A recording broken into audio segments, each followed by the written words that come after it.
ಹುಡುಗ ಅವ್ರ ಮಾವ ನಾನು. ಇವರು ತುಂಬ ಪ್ರೀಪ್ಲೇನ್ ಮಾಡಿ ಇದೆಲ್ಲ ಮಾಡಿದ್ದಾರೆ ಸರ್. ಮಗುಗೆ ತುಂಬ ಡ್ಯಾಮೇಜ್ ಮಾಡಿದ್ದಾರೆ ಸರ್. ಅವ್ನ ಕ್ಲಾಸ್ಮೇಟ್ ಅಲ್ಲ, ಅವ್ರ ಜೊತೆಗೆ ಓದಿದ್ದಲ್ಲ, ಏನಿಲ್ಲ. ಅಪರೂಪಕ್ಕೆ ಅತ್ತೆ ಮನೆ ಅಂತ ಹೇಳಿ ಬರ್ತಾ ಇದ್ದ. ಯಾವಾಗ ಇನ್ಸಿಡೆಂಟ್ ನಡೆದಿರೋದಂತ ಗೊತ್ತಾಗ್ತಾ ಇಲ್ಲ ಸರ್. ನಾವು ಎದುರುಗಡೆ ಮನೆಯಲ್ಲಿದ್ದೀರಿ, ಆದ್ರೂ ಅವ್ರು ನಮಗೆ ವಿಷಯ ತಿಳಿಸ್ಕೊಟ್ಟಿಲ್ಲ. ಇದ್ದಕ್ಕಿದ್ದಂಗೆ ಬಂದು ಏನಾಯ್ತು ಅಂತ ಗೊತ್ತಿಲ್ಲ, ಕರ್ಕೊಂಡ್ಬಂದು ಬ್ಲ್ಯಾಕ್ ಮೇಲ್ ಮಾಡಿ ಆ ಹುಡುಗಿ ಕಡೆಯವರು ಈ ಥರ ಮಾಡಿಸಿದ್ದಾರೆ ಸರ್. ಆ ಹುಡುಗಿ ಏಜ್ ಬಾರ್ ಆಗಿದೆ. ಹುಡುಗಿಗೆ 22 ವರ್ಷ ಆಗಿದೆ, ಹುಡುಗನಿಗೆ 19 ವರ್ಷ ಆಗಿದೆ. ಒಂದೇ ಕ್ಲಾಸಲ್ಲಿ ಓದೋರಲ್ಲ, ಜೊತೆಲಿ ಬೆಳೆದವರಲ್ಲ, ಇದ್ದವರಲ್ಲ ಸರ್. ಅವರು ಈ ಥರ ಅನ್ಯಾಯ ಮಾಡಿದ್ದಾರೆ ಸರ್. ಈ ಥರ ಮಕ್ಕಳು ಅನ್ಯಾಯ ಆಗ್ಬಿಟ್ರೆ ಸರ್. ಅವ್ರಿಗೂ ಮಕ್ಕಳಿದ್ದಾವೆ.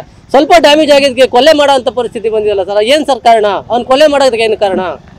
ಇಲ್ಲ ಅವ್ರ ಮನೆ ತಂದೆ ಕೊಟ್ಟಿದ್ನ, ಇಲ್ಲ ಹುಡುಗಿ ಕರ್ಕೊಂಡೋಗಿ ಎಲ್ಲಾದರೂ ಪಾರ್ಕ್ ಗದ್ದೆಯಲ್ಲಿ ಅಲಿತಾ ಇದ್ನ? ಏನು ಮಾಡ್ತಿದೆ ಸರ್? ಯಾಕೆ ಸರ್ ಆ ಥರ ಮಾಡಿದ್ರು?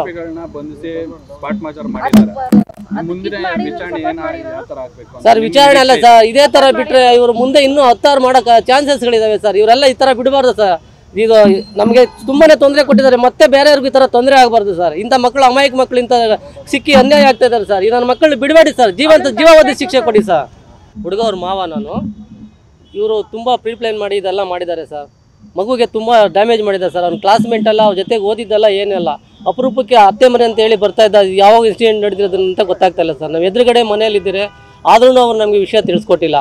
ಇದ್ದಕ್ಕಿದ್ದಂಗೆ ಬಂದು ಏನಾಯ್ತು ಅಂತ ಗೊತ್ತಿಲ್ಲ, ಕರ್ಕೊಂಡ್ಬಂದು ಬ್ಲ್ಯಾಕ್ ಮೇಲ್ ಮಾಡಿ ಆ ಹುಡುಗಿ ಕಡೆಯವರು ಈ ಥರ ಮಾಡಿಸಿದ್ದಾರೆ ಸರ್. ಆ ಹುಡುಗಿ ಏಜ್ ಬಾರ್ ಆಗಿದೆ. ಹುಡುಗಿಗೆ 22 ವರ್ಷ ಆಗಿದೆ, ಹುಡುಗನಿಗೆ 19 ವರ್ಷ ಆಗಿದೆ. ಒಂದೇ ಕ್ಲಾಸಲ್ಲಿ ಓದೋರಲ್ಲ, ಜೊತೆಲಿ ಬೆಳೆದವರಲ್ಲ, ಇದ್ದವರಲ್ಲ ಸರ್. ಅವರು ಈ ಥರ ಅನ್ಯಾಯ ಮಾಡಿದ್ದಾರೆ ಸರ್. ಈ ಥರ ಮಕ್ಕಳು ಅನ್ಯಾಯ ಆಗ್ಬಿಟ್ರೆ ಸರ್. ಅವ್ರಿಗೂ ಮಕ್ಕಳಿದ್ದಾವೆ. ಸ್ವಲ್ಪ ಡ್ಯಾಮೇಜ್ ಆಗಿದ್ದಕ್ಕೆ ಕೊಲೆ ಮಾಡೋ ಅಂಥ ಪರಿಸ್ಥಿತಿ ಬಂದಿಲ್ಲ ಸರ್. ಏನು ಸರ್ ಕಾರಣ? ಅವ್ನು ಕೊಲೆ ಮಾಡೋದಕ್ಕೆ ಏನು ಕಾರಣ? ಇಲ್ಲ ಅವ್ರ ಮನೆ ತಂದೆ ಕೊಟ್ಟಿದ್ನ, ಇಲ್ಲ ಹುಡುಗಿ ಕರ್ಕೊಂಡೋಗಿ ಎಲ್ಲಾದರೂ ಪಾರ್ಕ್ ಗದ್ದೆಯಲ್ಲಿ ಅಲಿತಾ ಇದ್ನ? ಏನು ಮಾಡ್ತಿದೆ ಸರ್? ಯಾಕೆ ಸರ್ ಆ ಥರ ಮಾಡಿದ್ರು?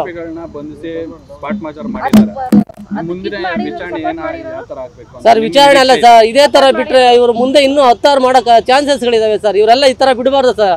ಇದು ನಮಗೆ ತುಂಬಾ ತೊಂದರೆ ಕೊಟ್ಟಿದ್ದಾರೆ. ಮತ್ತೆ ಬೇರೆಯವ್ರಿಗೂ ಈ ಥರ ತೊಂದರೆ ಆಗಬಾರ್ದು ಸರ್. ಇಂಥ ಮಕ್ಕಳು, ಅಮಾಯಕ ಮಕ್ಕಳು ಇಂಥ ಸಿಕ್ಕಿ ಅನ್ಯಾಯ ಆಗ್ತಾ ಇದ್ದಾರೆ ಸರ್. ಈ ನನ್ನ ಮಕ್ಕಳು ಬಿಡಬೇಡಿ ಸರ್. ಜೀವಾವಧಿ ಶಿಕ್ಷೆ ಕೊಡಿ ಸರ್.